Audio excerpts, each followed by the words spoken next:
இந்த வருஷம் ஐபிஎல்ல ஆரஞ்சு கேப் யார் வின் பண்ணுவா அப்படின்னு ப்ராபபிலிட்டிஸ்ல நான் நினைக்கிறது ஜெய்ஷ்வாலுக்கு ஒரு சான்ஸ் இருக்கு, விராட் கோலி அப்சல்யூட்லி கிங் அவருக்கும் ஒரு சான்ஸ் இருக்கு, அதுக்கடுத்து தேவ்தத் படிக்கல், சால்ட் இந்த மாதிரி பர்சன்ஸ்க்கும் சான்ஸ் இருக்கு. நான் ஒரு வைல்டு கெஸ்ஸா ஒரு சான்ஸ் எடுக்கிறேன். நான் ஒரு ஒன் டவுன் பேட்ஸ்மேன் தான் போறேன். தேவ்தத் படிக்கல் சொல்றேன். நான் படிக்கல் இந்த வருஷம் ஆரஞ்சு கேப் வின் பண்ணுவார்னு நினைக்கிறேன். பர்பிள் கேப் வந்து யார் வின் பண்ணுவானா, ஓகே நம்ம சேஃப் பெட் பும்ரா கிட்ட போயிடுறேன். ஸோ பும்ரா வந்து பர்பிள் கேப் வின் பண்ணுவாரு. ஆரிஃப் நீங்க என்ன நினைக்கிறீங்க? தெரிஞ்சு orange cap confirm Virat Kohli தான் அடிப்பாரு. கிங் கோலி. ஓகே.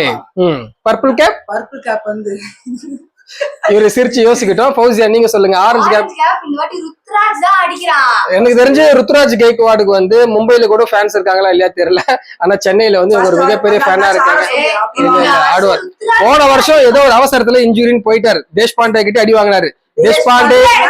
தேஷ்பாண்டே போற பால வந்து ஆரஞ்சு பழம் போற மாதிரி தான் போடுவாரு. அந்த பால்ல அடி வாங்கி போயிருக்காரு. ஆனா ருத்ராஜ் இந்த வருஷம் சூப்பரா ஆடுவாருன்னு இல்ல நானும் ருத்ராஜ் ஃபேன் தான். நல்லா ஆடினா ருத்ராஜ் ஃபேன் நானு. சோ ருத்ராஜ் வந்து ஆரஞ்சு கேப் வின் பண்ணுவாரு சொல்லிருக்கா. பர்பிள் கேப் கலீல் அஹ்மத் எல்லாரும் அடிக்கலாம்னு வெயிட் பண்ணிட்டு இருக்காங்க. சோ கலீல் அஹ்மத் அடிப்பாருன்னு இவங்க சொல்லிருக்காங்க. எனக்கு தெரிஞ்சு கலீல் அஹ்மத் அம்மா அப்பா கூட இந்த மாதிரி சொல்லிருக்க மாட்டாங்க. சோ வெரி குட் ஃபௌசியா, நல்ல ப்ரெடிக்ஷன். புவனேஸ்வர் குமார் ஆர்சிபில ஒரு லெஜெண்டரி, ஒன்னும் பிரச்சனை இல்லை. இந்தியா டீம்ல இல்லைனாலும் ஒரு ஸ்விங் மாஸ்டர் அவரு. Purple cap very good. Orange cap Virat Kohli சொல்லிட்டீங்க. Okay super. சோ நாங்க 3 பேருமே purple cap orange cap predict பண்ணிருக்கோம். உங்க ப்ரெடிக்ஷன் என்னன்றதை கமெண்ட் பண்ணுங்க.